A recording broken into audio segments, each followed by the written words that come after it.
Next up is Tara Lanigan, Director of Policy and Advocacy at May Mobility. May Mobility is a startup transforming cities using self-driving shuttles. Prior to her current role, Tara helped build a pipeline for growth and strong public-private partnerships as May Mobility's Director of Business Development. She has expertise in equitable mobility and D&I and is an active member in Women in Mobility and Shine and Rise. Today, Tara will present shared mobility and open streets during and after a pandemic.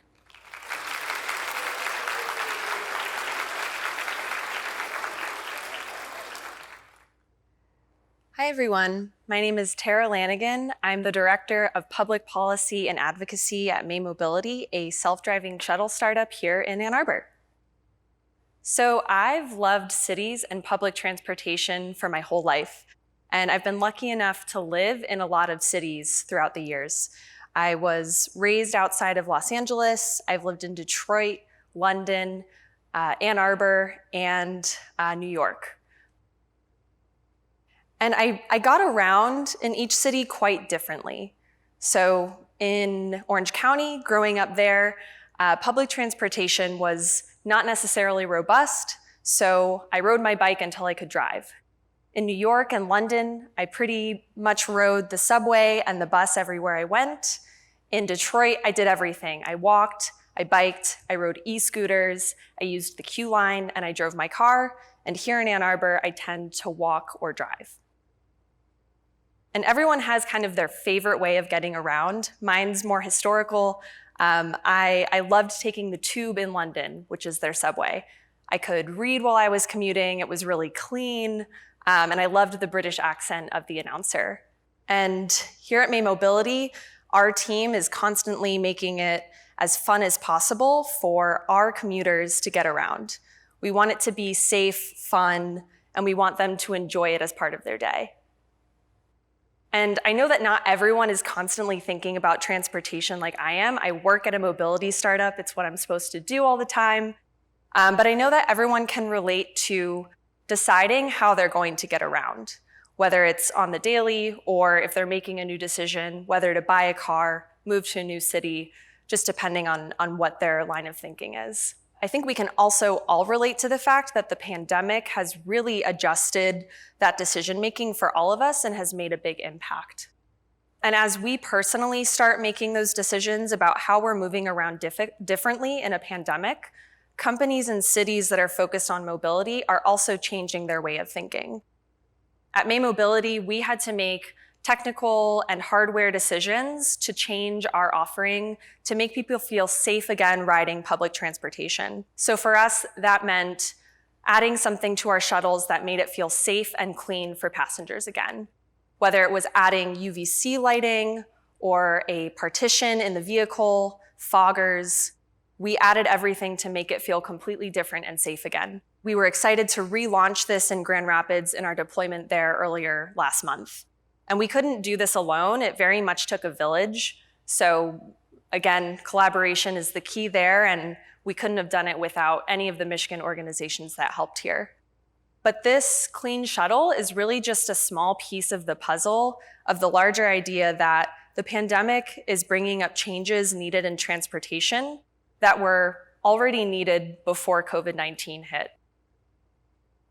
And what I really mean here is one thing I wanted to highlight specifically is this idea of open streets.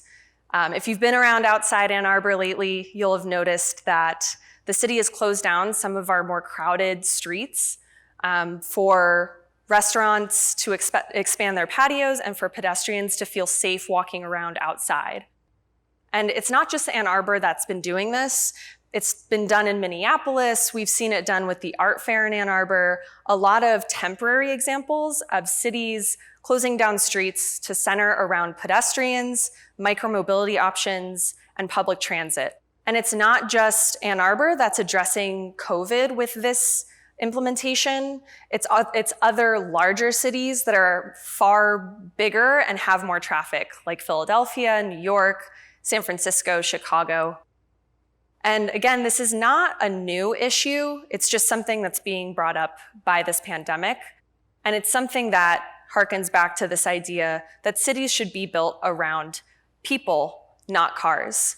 And that's something we really care about at May Mobility, which you might look at me sideways because we deploy vehicles, but this is actually why I work at May Mobility, because we envision a future of mobility that's built around people. Our mission is to reimagine transportation through autonomous technology, to imagine cities in a safe, accessible, and fun way for people. And this, again, is not only an issue that May Mobility focuses on, and it's not something new.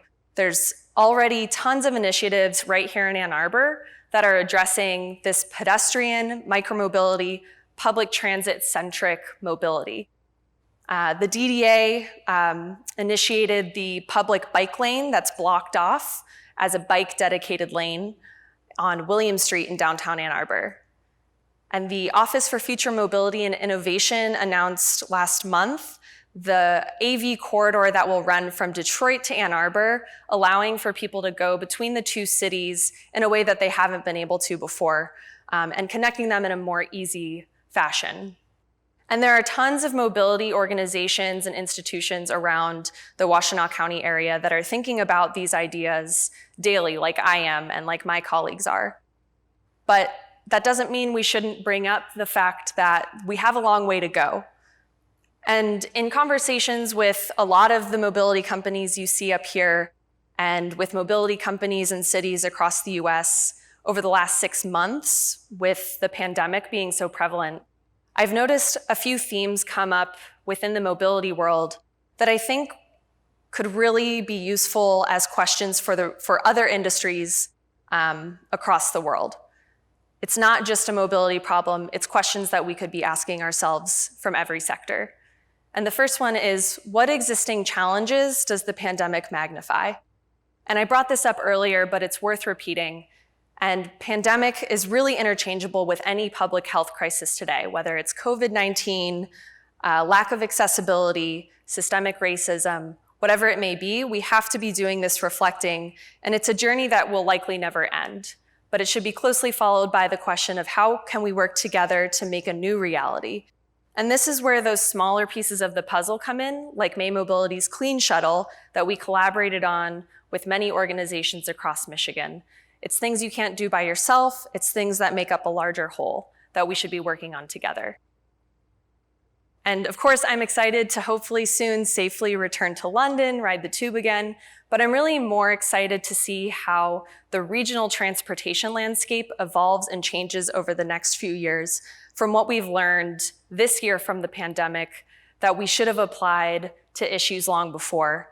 And so I can start adjusting my own, how do I get around story as I move through life into new cities, seeing how the Southeast Michigan landscape brings those answers for me in my transportation journey. So that's all for me today. Of course, it's an ongoing conversation, so please reach out if you'd like to chat further, and thank you very much.